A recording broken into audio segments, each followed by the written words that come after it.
हमें चारों तरफ से लड़ना होगा। सामाजिक, धार्मिक, राजनीतिक, आर्थिक, अंतर्राष्ट्रीय मुद्दे पर भी हमें वार्ता करनी पड़ेगी। यूएनओ को भी हमें टच करना पड़ेगा ताकि सरकार मजबूर हो जाए और बौद्धों की विरासत बौद्धों के हाथों में दे दे। अपनी विरासत को, अपने महाबोधि विहार को बचाने के लिए भिक्खु संघ के साथ खड़े हो जाए। जल्द ही आपका महाबोधि महाविहार आजाद होने वाला। विहार को बौद्धों का उनमें प्रबंधन सौंपना चाहिए, ये हमारी मांग है। जब तक बुद्ध विहार, महाबोधि विहार इसे मुक्त नहीं होगा। भंते सुमित रतन, भंते करुणाशील राहुल बौद्ध गया की धरती पे पहुंच गए हैं और भंते प्रज्ञाशील के नेतृत्व में जो आंदोलन 17 दिन से चल रहा था उसको समर्थन करने के लिए और महाबोधि मुगलों लोग आए, अंग्रेज लोग आए, उससे पहले से भंते जी लोगों को इस देश से भगाया जा रहा है। बुद्ध के विरुद्ध युद्ध वर्षों से होता आ रहा है। इस युद्ध को कैसे आप लोग शांति से रोक सकेंगे?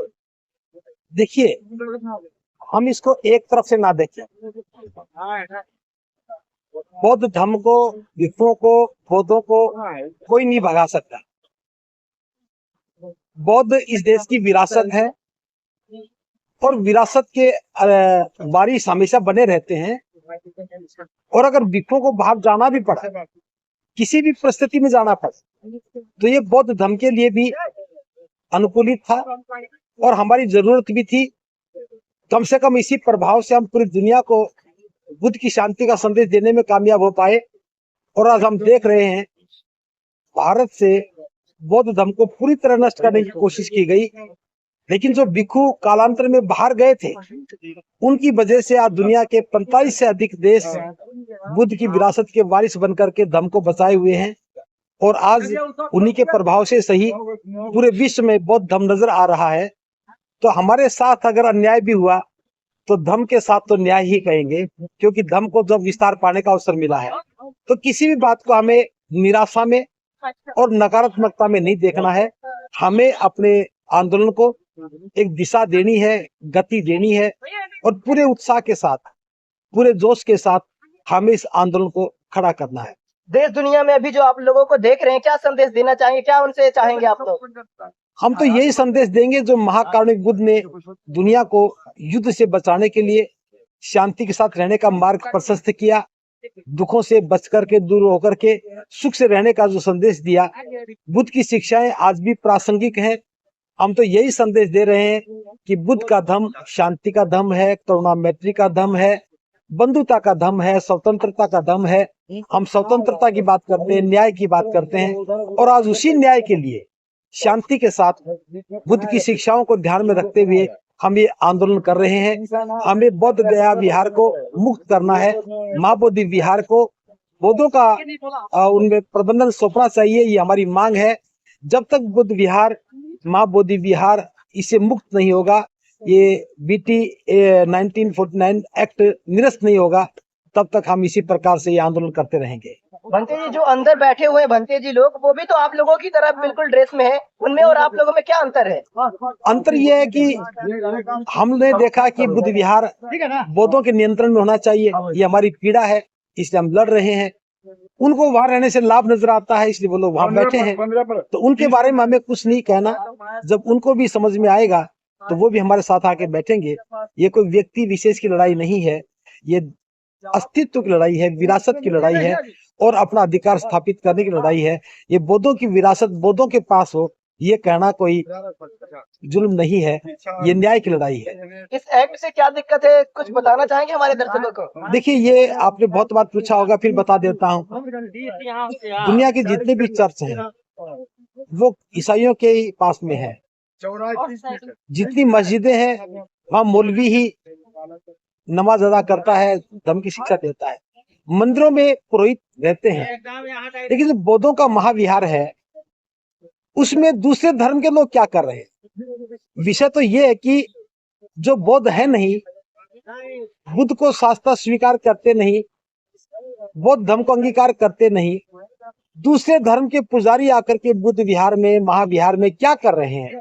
विषय तो ये है, हमारा बौद्ध धर्म है, हम जानते हैं कि कैसे वंदना करनी है, हम जानते हैं कि कैसे वहां चांटिंग करनी है, हम जानते हैं कि बुद्ध की क्या शिक्षाएं हैं। हम अपने धर्म को ठीक से चला सकते हैं महाविहार का प्रबंधन ठीक से कर सकते हैं, पूरी दुनिया के बौद्धों के साथ हम भाईचारा कायम कर सकते हैं। ये हमारा अधिकार है, हमें इसे लेना ही चाहिए। लेकिन जो विधर्मी लोग हैं, दूसरे धर्म के लोग हैं, जिनका अधिकार नहीं है, बौद्ध विहारों में पूजा नहीं होती है, बुद्ध विहारों में कोई कर्मकांड नहीं होता है, लेकिन बोध गया के महाविहार में ये सब हो रहा है, ये अनैतिकता है और ये आचरण के विरुद्ध भी है, धर्म की मर्यादा के विरुद्ध भी है और कानून भी, देश के संविधान के विरुद्ध भी है। इसलिए हम अपने न्याय की मांग के लिए ये आवाज उठा रहे हैं। भंते जी, आप लोगों की लड़ाई उन लोगों से जो जिनके रगों में छल कपट भरा हुआ है, आप उनके साथ करुणा मैत्री से कैसे लड़ेंगे? तथागत बुद्ध ने पहले ही कह दिया था, ये घोषणा, ये भविष्यवाणी पहले ही तथागत बुद्ध ने कर दी थी कि धम्म के प्रचार प्रसार में बहुत अड़चने आएगी, समस्याएं आएगी। धम्म का प्रचार करना इतना आसान नहीं है। इसलिए तथागत ने कहा था कि अगर आपको गाली खानी पड़े तो गाली खाना, अगर आपको लाठी डंडे पड़े तो पड़ने देना, अगर आपको खदेड़ा जाए तो कोई परवाह मत करना, पर अपने धम्म का प्रचार शांतिपूर्वक करते रहना। आज वही परिस्थिति बनी हुई है। 17 दिन से लगातार पूरा देश का भिक्खु संघ अनशन पे था, भूख हड़ताल पे था। उस हड़ताल का दबाव, उस हड़ताल की ताकत उतनी मजबूत देश में दिखाई दी कि प्रशासन घबरा गया। प्रशासन को लगने लगा था कि ये अब आंदोलन मुक्ति की ओर जा रहा है, अब ये आंदोलन महाबोधि महाविहार को मुक्त करा लेगा। तो बैठे अंदर जो 75 साल से महाबोधि महाविहार में बैठकर, जो 75 साल से लगातार महाबोधि विहार के दान को लूटने का काम कर रहे हैं, जो धम्म में खर्च होना था, जो संसार में धम्म प्रचार प्रसार के लिए लोगों ने दान दिया गया था, उस दान को जो लूटने का काम कर रहे थे, उनके पैरों की जमीनें खिसकने लगी थी। उन लोगों ने सरकार के साथ, प्रशासन के साथ मिलकर 17 दिन से कर रहे भूख हड़ताल भिक्षुओं पे दबाव बनाया और रात के 1 बजे वहां सर उनको जबरन हॉस्पिटल में भर्ती कर दिया गया। आज हम पूरा बौद्ध समाज, पूरा भिक्खु संघ बोध गया की धरती पे, अगर वहां नहीं तो यहाँ ये लगातार धरना चलता रहेगा तब तक, जब तक महाबोधि महाविहार बौद्धों को नहीं सौंप दिया जाए, बीटी एक्ट 1949 निरस्त ना कर दिया जाए। ये आंदोलन तब तक चलता रहेगा, शांतिपूर्वक चलता रहेगा। जो बुद्ध का संदेश है, जो तथागत ने हमें संदेश दिया, उस संदेश के मार्ग पे चलते हुए पूरा भिक्खु संघ अपने महाबोधि विहार को, अपनी विरासत के वजूद को बचाएगा। उसी के लिए हमारा भिक्खु संघ पूजनीय भंते करुणाशील राहुल जी उपस्थित हुए हैं। उनके आने से भिक्खु संघ में ऊर्जा आई है। तो हम यही अपील करेंगे पूरे भिक्खु संघ से और बौद्ध उपासकों से कि वो अपनी विरासत को, अपने महाबोधि विहार को बचाने के लिए भिक्खु संघ के साथ खड़े हो जाए। जल्द ही आपका महाबोधि महाविहार आजाद होने वाला। लोगों को अनशन पे क्यों बैठना पड़ रहा है? भारत बुद्ध की भूमि है, आगे भी रहेगी। कुछ नालायक नफरत फैलाने वाले लोग बुद्ध की आड़ में देश पर कब्जा करना चाहते हैं, बुद्ध का और बुद्ध के दर्शन का ब्राह्मणीकरण करना चाहते हैं। ये मुहिम देश आजाद होने के साथ साथ शुरू हो गई और वो लोग जो नफरत फैला करके देश को लूटना चाहते हैं, उन लोगों ने हमारे बोध गया मैनेजमेंट कमेटी पर कब्जा कर लिया है, महाविहार पर कब्जा कर लिया है। अब हमें उम्मीद नहीं है कि लोग शांति से छोड़ेंगे, इसलिए हम बौद्ध भिक्षु शांति के पक्षधर अब आंदोलन पर उतर आए हैं और ये आंदोलन अब तब तक करेंगे जब तक महाबोधि विहार मुक्त नहीं हो जाता। भंते जी, बाबरी मस्जिद को उन लोगों ने किस तरह से अशांति से कब्जा कर लिया, हम लोग शांति से क्या लगता है अपने ही बिहार पर प्राप्ति कर पाएंगे? देखिए, राजाश्रय जब दर्शन को मिलता है, विचारधारा को मिलता है, तो विचारधारा बहुत फलती फूलती है। मैं आपको बताना चाहता हूँ, ये महाबोधि महाविहार सम्राट अशोक के जमाने में बनाया गया। कई बार इसको ध्वस्त किया गया, कई बार इसका जीर्णोद्धार हुआ, लेकिन आज नफरत फैलाने वाले लोगों ने, मनवादियों ने इस पर कब्जा कर लिया है। जब तक ये मुक्त नहीं हो जाता, ये आंदोलन खत्म नहीं होगा। और मैं आपके माध्यम से कहना चाहता हूं कि हमारे बौद्ध भिक्षुओं को आज 18वां दिन है, बहुत अच्छी जगह बैठे थे। शासन प्रशासन ने बर्बरता के साथ बौद्ध भिक्षुओं को वहां से उठा करके हॉस्पिटल में फेंक दिया है। हम लोग हॉस्पिटल भी गए हैं और अब शासन प्रशासन ने हमें जगह बोध गया महाविहार के 2 किलोमीटर पर दी है, जहाँ टेंट लग रहा है, बल्ले गाड़े जा रहे हैं, मैं आह्वान करता हूं पूरे देश के लोगों से कि बहुत बड़ी संख्या में यहाँ आए, बौद्ध भिक्षुओं का मनोबल बढ़ाएं। बनते प्रज्ञाशील महाथेरो जी, आकाश लामा जी, आदरणीय विनयाचार्य जी, मैं, हम सब लोग लगे हुए हैं, संघर्ष कर रहे हैं, और ये संघर्ष अब जब तक नहीं रुकेगा जब तक ये हमारी धरोहर आजाद नहीं हो जाती। एक साथ देश के सभी वो भंते जी लोग एक मंच पर आ गए हैं, क्या लगता है नई क्रांति उत्पन्न होगी? बिल्कुल क्रांति होनी चाहिए। देश बौद्धों का है, आगे भी बना रहेगा। कुछ मनमुटाव आपस में थे विचारधारा को लेकर कि वो सब दूर हो गए हैं, अब बहुत बड़ी क्रांति होगी। हमने पूरे देश में आह्वान किया है, कई एमपी लोगों से बात की है, कई एमएलए लोगों से बात की है कि इस मुद्दे को वो सदन में भी उठाएं, क्योंकि लड़ाई एक तरफ से लड़के हम कामयाब नहीं होंगे, हमें चारों तरफ से लड़ना होगा। सामाजिक, धार्मिक, राजनीतिक, आर्थिक, अंतर्राष्ट्रीय मुद्दे पर भी हमें वार्ता करनी पड़ेगी, यूएनओ को भी हमें टच करना पड़ेगा, ताकि सरकार मजबूर हो जाए और बौद्धों की विरासत बौद्धों के हाथों में दे दे। आपके एक बार आह्वान करने पे लाखों की भीड़ आ जाती है। 30 लोग ट्रेन बुक करा चुके हैं, दिल्ली से लोग आ रहे हैं, मध्य प्रदेश से लोग आ रहे हैं, बिहार के अलग अलग जनपदों से लोग आ रहे हैं। जैसे ही हमारा टेंट वेंट यहाँ लगेगा, हजारों की संख्या होगी, और हम तब तक यहाँ डटे रहेंगे जब तक ये स्थान हमारा मुक्त नहीं हो जाता। जो दर्शक बंधु आपको देख रहे हैं देश दुनिया से, क्या उनको आह्वान करना चाहेंगे? मैं सभी से आह्वान कर रहा हूँ, यहाँ तमाम बौद्ध भिक्षु रह रहे हैं, उनके खाने की व्यवस्था की जाए, उनके पानी की व्यवस्था की जाए। आप सब लोग तन मन धन से सहयोग करिए और बड़ी संख्या में अपने घरों से निकल करके आइए। और अगर आज भी तुमने कायरता का परिचय दिया तो जिस तरह से साकेत तुम्हारा छीन लिया गया, उस तरह से बोध गया भी आपसे छीन लिया जाएगा। फिर आगे कुशीनगर की बारी आएगी। मैं आपको बताना चाहता हूँ, 4 तीर्थ भगवान बुद्ध के, चारों हमारे गुलाम हैं, चारों दूसरों लोगों ने कब्जा कर लिया है। 3 जगह भारतीय पुरातत्व सर्वेक्षण का कब्जा है और बोधगया में ब्राह्मणों का कब्जा है।